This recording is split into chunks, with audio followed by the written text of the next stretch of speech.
Bonjour, je suis Hélène de Saint-Clair et vous êtes sur ma chaîne Le plaisir d'être soi. Alors aujourd'hui, on va aborder la notion de colonne vertébrale et on va en faire une lecture complète. C'est bien sûr une proposition, hein. Ces 33 vertèbres sont des passages, des initiations et beaucoup de choses sont bloquées. Alors on va un peu zoomer en partant par le bas et en commençant par le coccyx qui ouvre au verbe exister. Donc on va être dans une thématique du droit d'être en vie, du droit à exister, de cette légitimité-là. Ça vient toucher la sécurité primaire, l'ancrage à la terre, le réflexe de survie. Il peut y avoir bien sûr des déséquilibres, il y en a plein. Je vais en toucher quelques-uns. La peur d'être, de vivre, d'exister, toutes ces choses-là, et la relation notamment avec l'argent, avec la matière, avec l'incarnation, les insécurités sans cause claire, les difficultés à se poser. On peut avoir des mémoires du genre le monde est hostile, le monde est dangereux. Mais c'est aussi l'endroit où il y a des traumas anciens, qu'ils soient individuels ou hérités. Hein. Donc là, on va avoir toutes ces mémoires extrêmement cristallisées et qui sont vieilles, qui sont très très vieilles.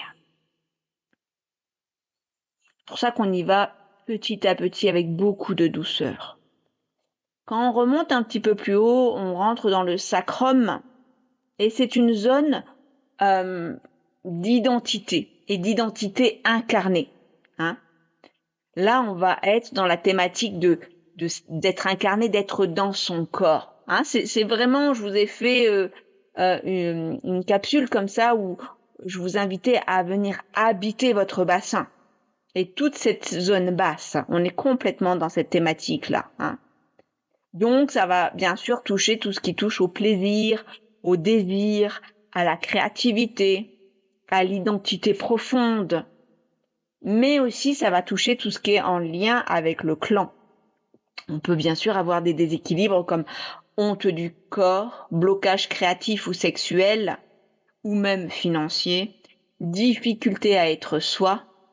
Et là-dessous, il peut y avoir des mémoires du genre tabou, de famille, des choses héritées de la famille qui se sont passées. Donc là, on va avoir aussi tout le transgénérationnel, toutes les loyautés et allégeances invisibles et l'héritage émotionnel lourd.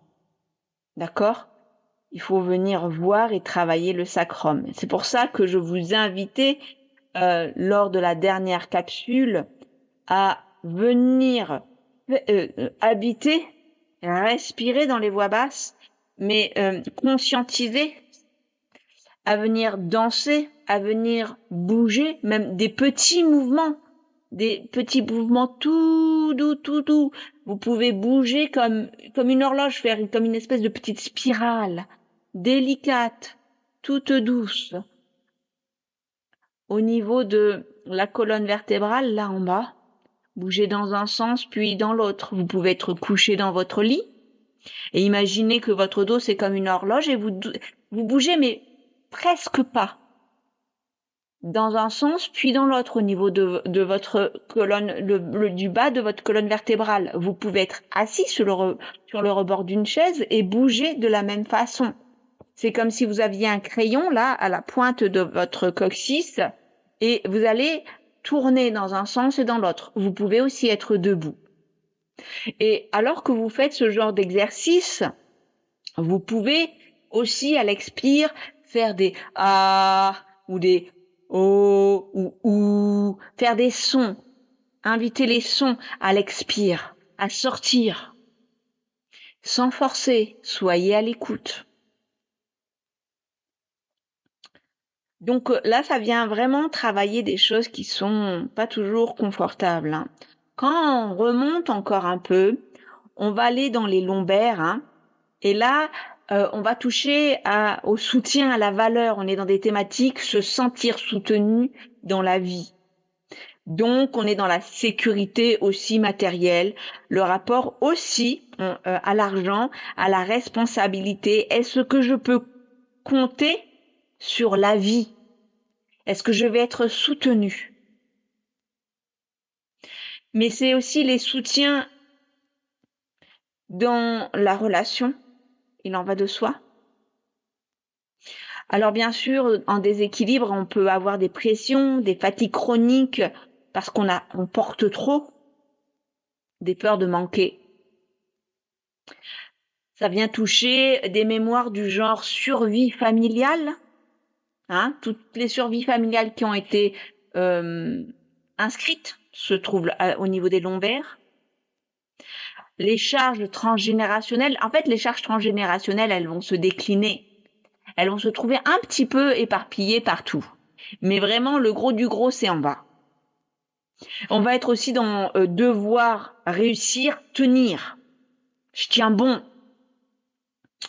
Quand on remonte dans les dorsales, donc au milieu du dos, hein, là, on va être dans le cœur et la relation. Donc aimer et être aimé. La relation à l'autre, l'ouverture du cœur, la place dans le monde. On peut avoir des déséquilibres du genre fermeture émotionnelle, hypersensibilité, rejet, difficulté à recevoir. Bien sûr, les mémoires vont être des blessures affectives. Ça peut toucher tout ce qui est rejet, abandon, trahison. Toutes les mémoires qui ont dit aimer, ça fait mal. Où il y a eu en fait des inscriptions d'amour qui ont pu être toxiques et du coup on se dit si aimer, si c'est engrammé l'amour ou les je t'aime sont toxiques, on n'a pas envie de reproduire ça, on n'a pas envie de s'aligner avec ce type de je t'aime là, hein, c'est les amours conditionnés, hérités de la famille quand c'était toxique. Un enfant qui a par exemple été battu, il a inscrit que l'amour était violent. Là, il y a une espèce, il y a un bug. Comment un parent qui représente l'amour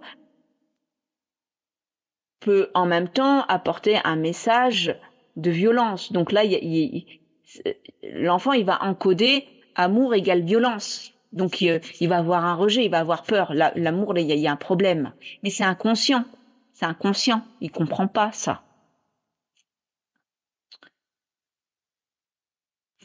Ensuite, on va passer au cervical, hein, qui va toucher, bien sûr, l'expression et le contrôle.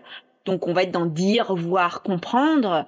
Donc, la communication, la vision, la flexibilité mentale. Ce qui va, bien sûr, nous donner en déséquilibre des rigidités, des difficultés à dire sa vérité, des surcharges mentales, hein. On peut avoir même le petit vélo, le petit hamster. Alors, qu'est-ce qu'il y a comme mémoire engrammée là-dessous? Il peut y avoir des peurs du jugement. Ou alors, au contraire, c'est vous qui allez juger, qui allez être très critique. Il peut y avoir tout ce qui est autocensure. Il peut y avoir tout ce qui est contrôle excessif. Faut aller voir tout ça. Quand on monte encore plus haut, au niveau de l'atlas, hein, on va donc, et tout le haut de cette colonne vertébrale, là, on va rentrer dans la perception, l'orientation, la perception du monde. Donc c'est le lien tête-corps, vision intérieure, confiance dans sa lecture du réel. Et bien sûr, au niveau des déséquilibres, on va être dans des confusions, des pertes de repères, du mental qui tourne en boucle. Faut faire attention aussi. C'est pareil pour la dernière on va aller voir au niveau du sommet et qui est la connexion globale. Mais là, il peut y avoir des mémoires au niveau de la perception là de l'Atlas, mais aussi du sommet, on peut avoir aussi des influences, on va dire spirituelles, mais spirituelles ou spirituelles désincarnées, un peu trop flottants ou un peu trop limitants aussi, hein. Donc quand on monte au niveau du sommet, hein, la connexion globale, on est dans le sens et la conscience, la connexion à plus grand que soi, la vision globale, l'alignement intérieur. Bien sûr, dans les déséquilibres, on peut avoir la perte de sens, la déconnexion, la dispersion, les fuites, des gens qui sont pas du tout ancrés. On peut être comme ça dans des illusions spirituelles aussi. On peut manquer de discernement. Donc tout ça, bien sûr, est à prendre en compte. En gros, ta colonne vertébrale, c'est une progression. En bas, tu as la survie et les racines. Au milieu, tu as la relation et le cœur. Et en haut, tu as la conscience et l'expression. Quand ça circule, bien, tu es aligné. Ce que tu ressens, penses et ce que tu incarnes vont dans le même sens, il en va de soi. Quand ça se bloque, quand il y a un truc bloqué, en fait, on a tous quelque chose, bien sûr, qui est bloqué. Il y a des coupures, il y a des cristallisations. Par exemple, le cœur est ouvert mais le bassin est figé. Dans ce cas-là, il va y avoir des difficultés à manifester. Donc, ta colonne vertébrale, elle va raconter une histoire. Hein. Elle va raconter une histoire et si le haut est bloqué, eh bien, tu vas avoir des difficultés à lâcher le mental. Si ton cœur est bloqué, tu vas avoir des difficultés à aimer et à aimer librement, en toute confiance. Et si le bas est bloqué, ben, tu vas avoir des difficultés à t'incarner, voire être dans des refus d'incarnation, et des difficultés à manifester, mais manifester depuis ta fréquence, pas depuis les mémoires.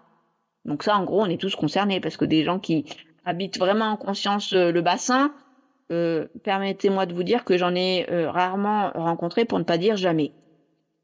Donc, le vrai enjeu, c'est bien sûr la circulation. Ce n'est pas chaque vertèbre séparée, hein. C'est plutôt cette question, est-ce que ça circule? La conscience circule-t-elle librement? Est-ce que ça monte et ça descend librement? Est-ce qu'on est dans cette danse-là? L'énergie descend-elle et remonte-t-elle librement, spontanément, joyeusement? Alors, bien sûr, le point clé, c'est que la plupart des gens vivent en haut, mental cœur, mais pas dans le bassin, comme je vous disais. C'est quoi le résultat? Ben, c'est que en fait, on ressent certes beaucoup, on est peut-être à 10 000 à l'heure, on comprend plein de choses, mais on manifeste pas, mais on manifeste pas notre réalité vibratoire unifiée, cette fréquence, ce souffle. On manifeste depuis en fait des mémoires inconscientes. Donc la vraie intégration, c'est la conscience qui descend. Comme je vous l'ai dit, elle fait une révérence. On rentre en humilité, cette conscience.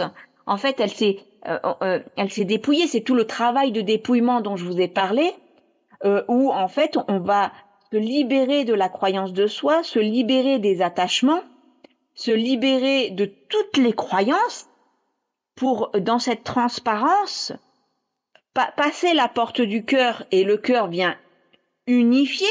Donc la conscience dépouillée, hein, dans sa transparence, elle peut enfin passer la porte du cœur qui vient unifier. Et une fois que c'est unifié, ça peut descendre plus bas. Et là, le bassin manifeste. Donc, la colonne, à ce moment-là, elle devient un canal vivant, plus une espèce d'archive figée. Et où on subit en fait des choses, les conséquences de ces archives figées. Parce que du coup, on va manifester c'est même pas manifester, c'est on va attirer par résonance, il en sera fait selon ta vibration, toutes ces mémoires qui sont là logées en bas ou le long de la colonne vertébrale. Allez, prends un temps là, pas très longtemps, juste quelques minutes. Prends le temps de respirer, de te poser, de te calmer. Tu vas inspirer et imaginer une lumière en haut de ta tête. Tu vas venir l'expirer et elle descend lentement jusqu'au coccyx. Et puis tu réinspires et elle remonte. Et puis tu vas réexpirer et cette lumière va redescendre au coccyx. Et tu fais ça, comme ça, 3, 4, 5, 6 fois. Fais cet exercice-là maintenant. Cette lumière qui descend jusqu'au coccyx et qui remonte. Tu peux faire ça aussi le soir quand tu vas te coucher. Et tu vas te demander, alors que tu fais cet exercice, tu vas venir te goûter, te sentir, prendre conscience de cette colonne vertébrale et te demander, où est-ce que ça ne circule pas? Est-ce que tu sens un endroit alors que tu respires, que ça monte et que ça descend, que là, ça bute? Peut-être que même, t'arrives pas vraiment à faire descendre ou à remonter, ça s'agrippe. Il y a quelque chose là qui pince. Il y a peut-être une émotion, il y a peut-être une image, une sensation. Respire à travers ça sans rien forcer. Prends juste conscience. Si c'est juste, peut-être qu'elle se libérera plus en profondeur. Peut-être même qu'elle t'amènera à faire un voyage. Une vertèbre va s'ouvrir alors que tu fais cette respiration et tu vas te permettre alors de relâcher quelque chose. Peut-être que tu vas faire plusieurs respirations et à un moment donné, là, lors de la 5e, 6e respiration, alors que avant rien ne se passait, là une vertèbre va s'ouvrir. Prends le temps, écoute-toi. Il y a à ce moment-là des choses à écouter, mais jamais à forcer. Alors petit à petit, ta colonne va venir se réaligner comme un axe souverain. La tête ne domine plus. Le cœur unifie et le bassin va venir s'ouvrir, chanter et manifester. Et là, tu ne subis plus les mémoires. Tu les traverses. Tu les traverses. Tu te libères. Tu relâches. Permets-toi de faire quand cela se propose, quand tu y penses, cet exercice. Merci et belle journée. Prends le temps de t'incarner.